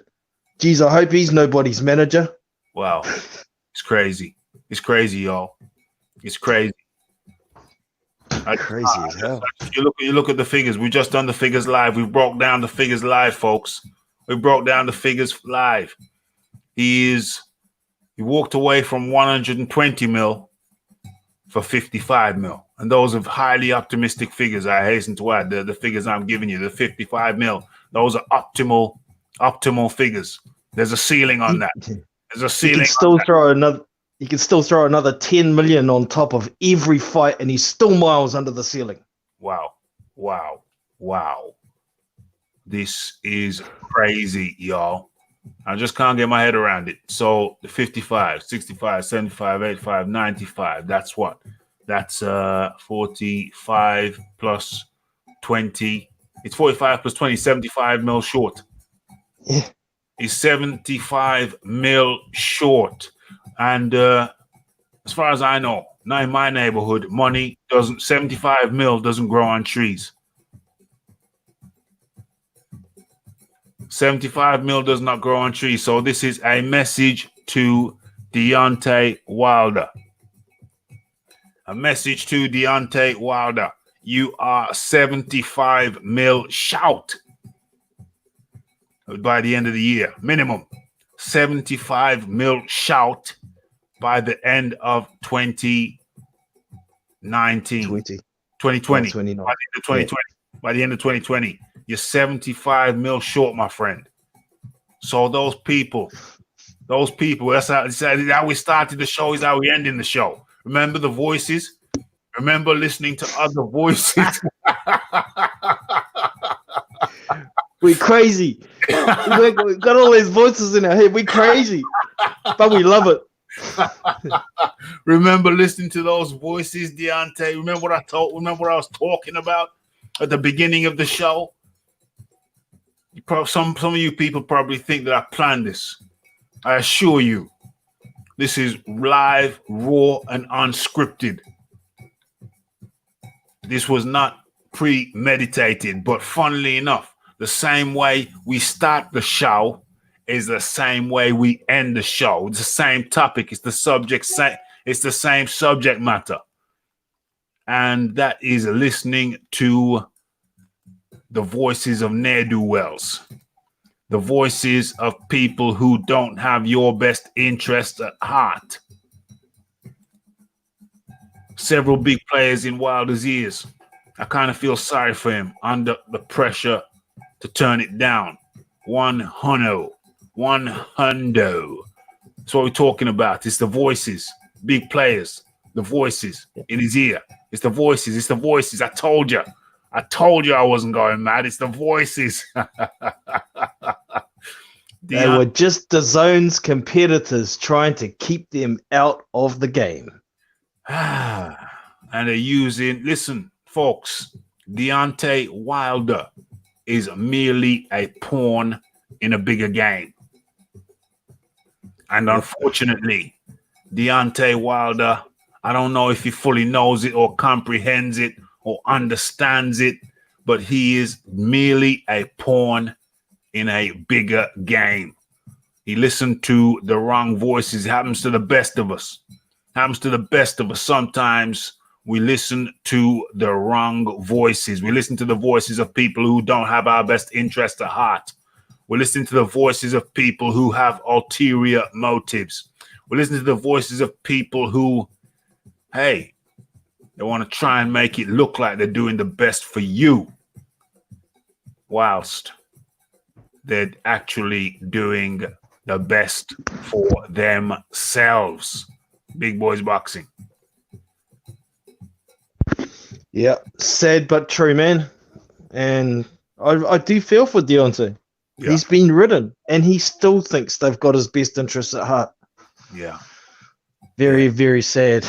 It's sad. And with that, unfortunately, brother, I'm going to have to get out of here. Yeah, man, that's good. We're coming to the end of the show now anyway. So thank you, Big Boys Boxing. He's got his own channel. Go check him out. Much appreciation for your participation, Big Boys Boxing. My pleasure, man. I'll catch you all next time. Enjoy. Most See ya. definitely. Take care, bro. Okay, so what do we have here? What do we have here?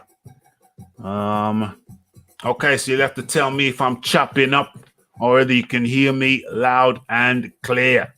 Yes, Pablo Diablo says, get Raphael on the road. Yes, indeed. Nice little reminder.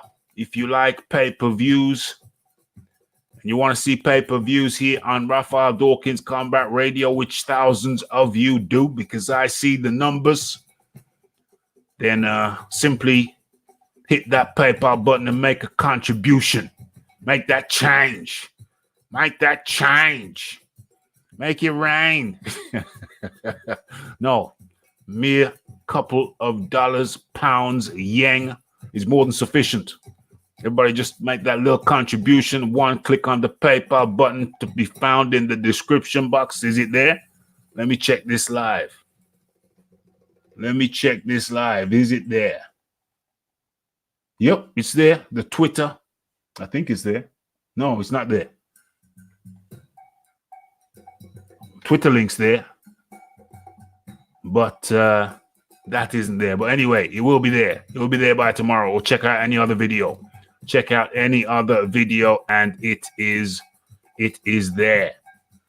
Okay, so can you hear me clear? Am I chopping up? Or am I chopping up?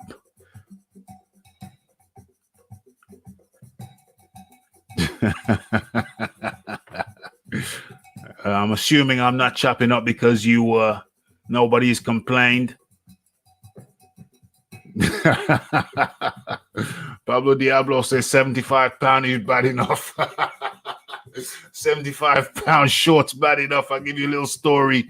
I sold a car to a man one time and he gave me a big bundle of cash. It was a lot of money. It was a lot of car. And he gave me a big bundle of money. And I don't know what he said. He said something.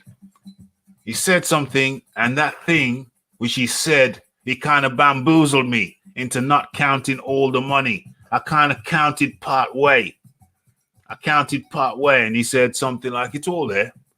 And for some strange reason, I can't remember if that was his exact words, but for some strange reason, whatever he said, it made me not count the very last bulge, the last pack.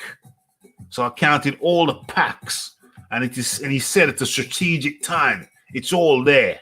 And because all the packs, all the wads were good, the previous wads, I didn't count the last wad. And then later on, eventually after he'd driven off and I got round to counting it all out, the last wad was shout. The man very successfully by saying it's all there after I got 3/4 of the way through. He bamboozled me. He tricked me into thinking it was all there for real, but it was about 75 pound shout. So that 75 pound shout, that's a real thing. But fortunately, there was sufficient in my hand overall to make me laugh at his little trick. Beautiful trick. Little scamster. We all need a scamster in our lives at some point or other that we may learn from their devious behavior, ways. Oh dear, nice move. It was a nice move. Anybody who's bought and sold cars will have similar tales. Nice move. Made me laugh, made me smile. Thought you scheming little. Yeah. Okay. So we're going to go through.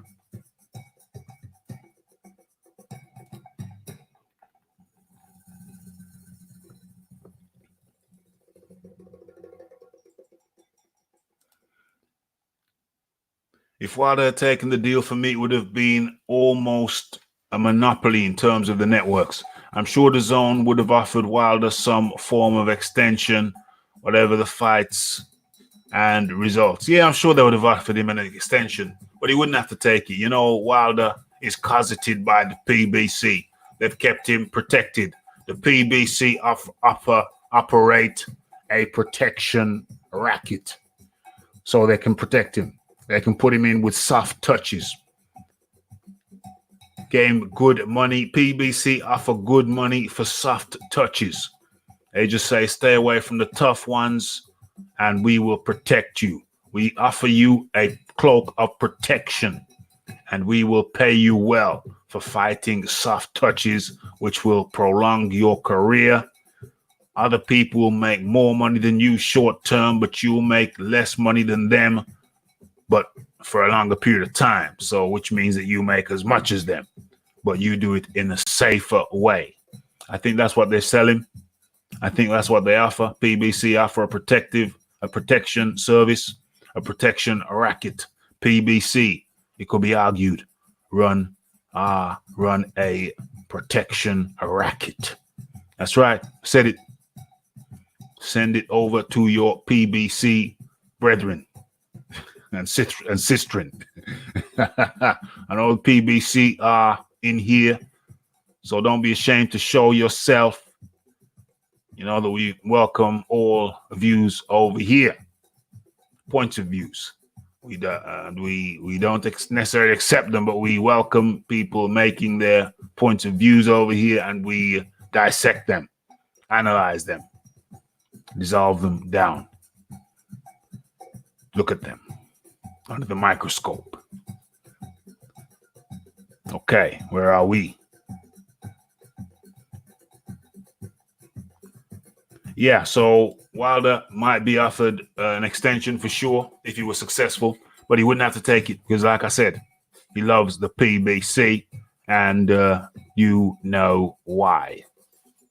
We know why. We think we know why. For the reasons outlined.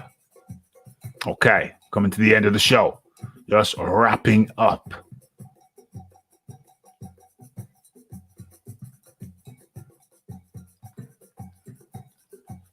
Yeah, like I said, points of views are most welcome over here.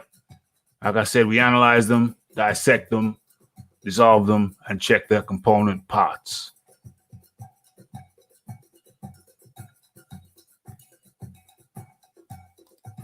Toby Bartlett says PBC must hold on to the WBC belt at all costs. And that's why they couldn't gamble with an AJ fight. One hundo.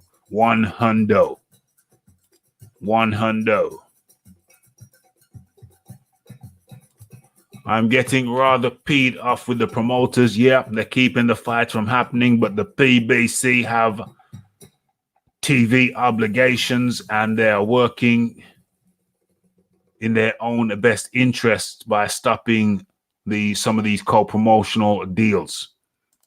They need their fighters to service their TV deals with Showtime and with Fox. So their motive, their own ulterior motive is abundantly clear. Abundantly clear.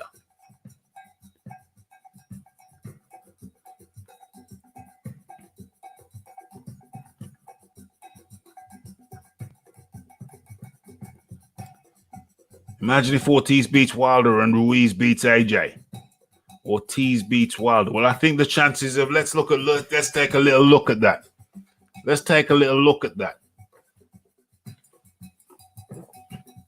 Wilder, what are the chances? Who is most likely to lose in these two fights? This is the quiz. Who is most likely to lose in these two fights, which I'm about to mention?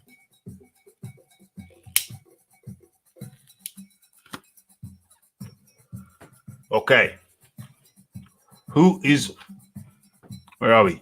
Ortiz versus Ruiz. No. Where are we? Ortiz versus Wilder.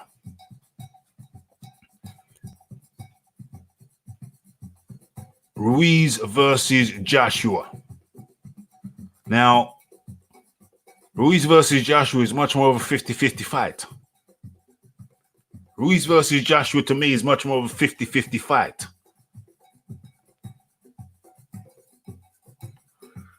Whereas I give Wilder 80% chance of winning against Ruiz. That's Ruiz just 20% chance. I give Joshua a 50% chance of winning against Ruiz. Maybe 51. I give Joshua a 51% chance of winning against Ruiz. Part 2. And therefore, I give Ruiz a 49% chance of winning against Joshua in part 2. So when you look at the percentages and the ratios, I think it's clear that if we're there to, what is an upset? In the Joshua Ruiz fight, what is an upset? I mean, if you're Mexican-American, you're going to say the upset is Ruiz losing. If you're UK, there's a strong chance that you may say that the upset would be Joshua losing. But really, what is the upset in this fight? It's so 50-50. It's so close. Would there be an upset? Is there an upset? I don't think there's an upset in the Ruiz-Joshua fight. It's so close. I don't know if there's an upset. Only marginally, slightly. There's a slight upset, slight possibility of an upset. But when it's so close to 50-50, can there be an upset?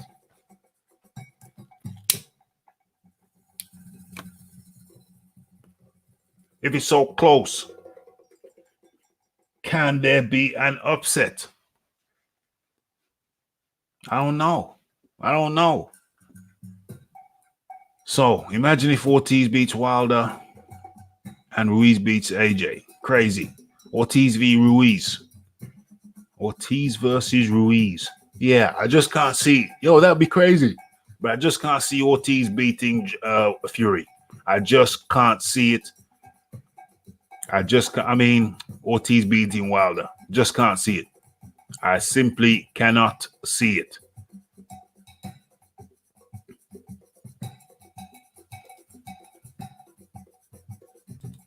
$75 short is bad enough. It happened to me. I was 75 shorted.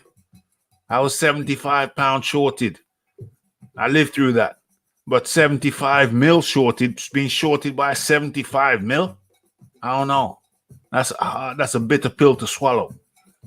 That's a bitter pill to swallow. When will Deontay Wilder wake up to the 75 mil which he was shorted?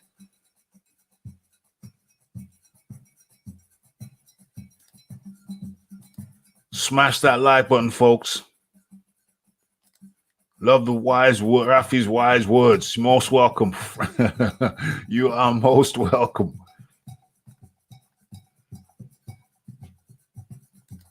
Funny you say Wilder's a pawn because Al Heyman is a good chess player. Love a good game of chess myself.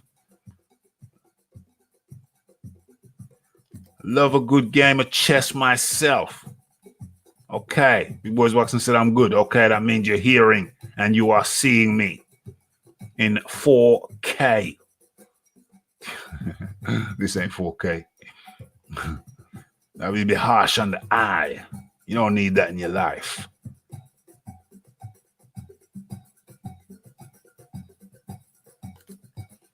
I listen to you, Combat Radio. Great content, and I'll return for another live chat. Good man, Buzz Lightyear. Good to have you.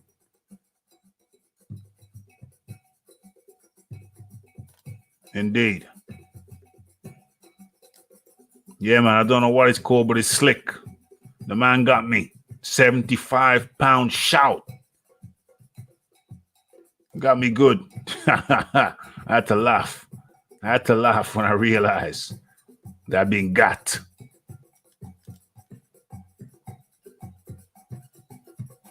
Pablo has it at 60-40 in the Wilder. Ortiz in favor of Wilder, I would imagine, and 60-40 for Joshua Ruiz in favor of Joshua.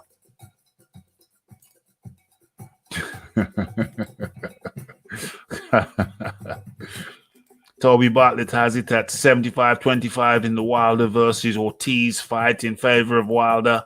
60-40 in the Joshua versus Ruiz fight in favor of AJ. Yeah, man, that's some quick something. It's quick something. Blaggers, yeah, man. Snide to the core. But we need exposure to those people once in our lives to make us wise, to the behavior of the cunning and the crude and the manipulative types. AJ versus Ruiz, so many unanswered questions. It's going to be brilliant to watch. Hope AJ performs well. Yes, we will be watching that live on Raphael Dawkins Combat Radio Boxing Talk with Rafi.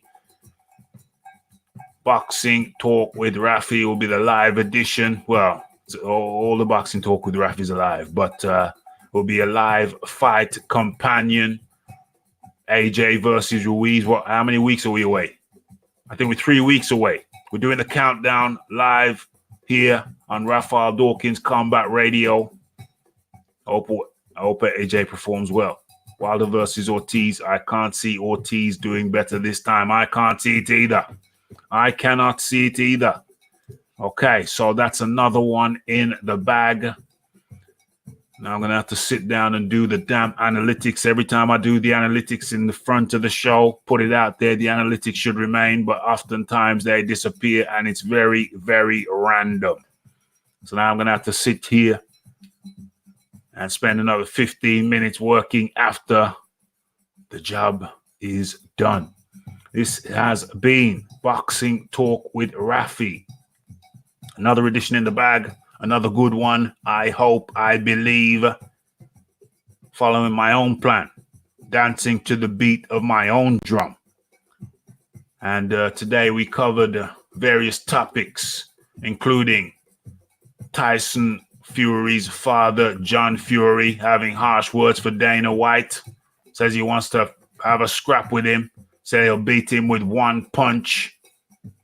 Says John Fury says he's the fittest 54-year-old man in the world. I don't know if he'd had a beer before that. I don't know if he'd had a beer or two before that. But now, no eye gouging. No eye gouging, John. We discovered that, we realized that John Fury is banned from traveling. So Dana White would have to make the trip to the UK. I don't know if he's up for that. After Andy the Punch Ruiz's antics. He said he wasn't going to come to the UK and played into Eddie Hearn's hands.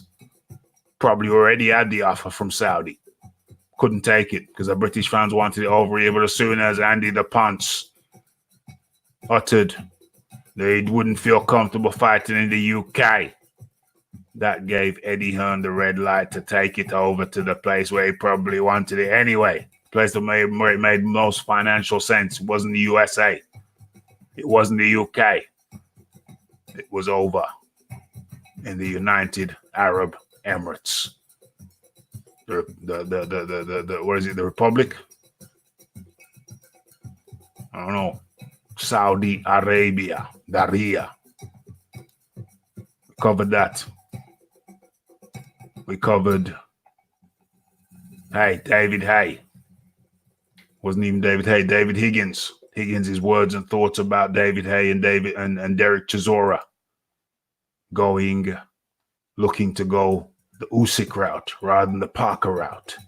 He said for a few pennies more. Is that what you're going to do for a few pennies more? That means you want to retire. And we covered a bunch more. Covered Daniel Dubois fighting on the 21st, but I closed those windows down. That's why I can't see them. There's a logic to everything, folks. Daniel Dubois fighting on the fight before Christmas. What is that, the 21st of December? At the Copper Box. Frank Warren, Queensbury promotion. What else did we cover? Yeah, and we covered Leonard Ellerby's words. Leonard Ellerby's words being, it was the smartest move Wilder made, or the smartest move Wilder made was to turn down the DAZN offer. Yeah, because you'd lose money out of that. Your Mayweather promotions associated with the PBC, associated with Al Heyman. You work in concert with him. You'd be losing money on that. Deontay Wilder would be gaining money, but you would be losing money. We chopped that up. Chopped that up too. Chopped up. We saw David Higgins getting thrown out of a press conference prior to the Huey Fury fight. Looking highly comical with Neil. I should share this, shouldn't I? Looking highly comical with Neil the Baptist taking him by the arm, and David Higgins looking very much, where is he? Where the hell is that picture? I just had it. I just had that picture. Damn, there we are. There we are. We make it bigger. Neil the Baptist on the arm of David Higgins.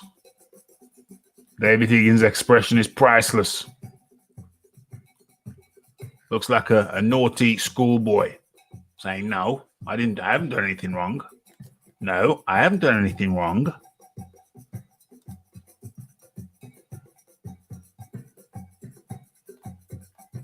I've got to open this one. Oh, that's not the one. What is that? Is that some Illuminati signals? What is that? Here's Peter Fury in the background. Huey Fury next to him. What's this? Hennessy, the Hennessy bloke. The Hennessy bloke. Hennessy Promotions. Think he took Tyson Fury. He's got litigation against Tyson Fury for breaking his promotional contract. Has that been settled in the courts? Surely after what is it? The Clash of the Jewels, the King's Jewels over there in the WWE in Saudi Arabia with the WWE. Surely Tyson Fury's got enough money to pay what he owes for breaching his contract, allegedly, with, what is it, Nick Hennessy? Something Hennessy, Nick Hennessy.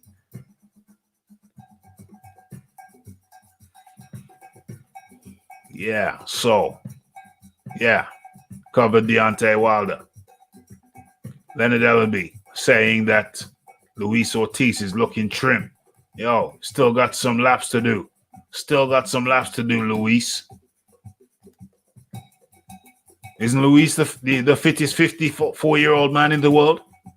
Is that not Luis Ortiz? Is Luis Ortiz the fittest 54-year-old man in the world? Is it not him? Is it not him? Is it not him? Okay, so where are we?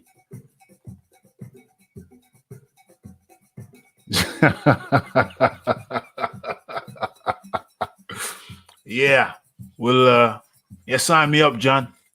Sign me up, bro. Yeah, I'm a little short of your target, but you know, sign me up, bro. We'll do this. Yeah, it'll be like KSI versus Logan Paul. We'll make it that big. We'll make it that big. Okay, so yeah, so many unanswered questions. Well, I hope we've attempted to answer some questions here tonight on Boxing Talk with Rafi, episode 65. I got some analytics to take care of. Another 15 minutes. It ain't over for me, but it's over for you guys. Or rather, the show is over for you. Hope you enjoyed it. Good topics. I enjoyed it. It's Raphael Dawkins. It's the Combat Radio. It's the like. It's the subscribe. It's the comment. It's the shares. And it is the hitting that bell icon. Yeah.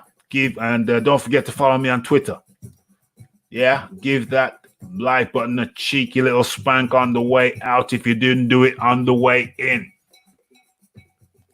Oh, it's Raphael Dawkins. It's the Combat Radio. And hope you enjoyed the show. And we are out.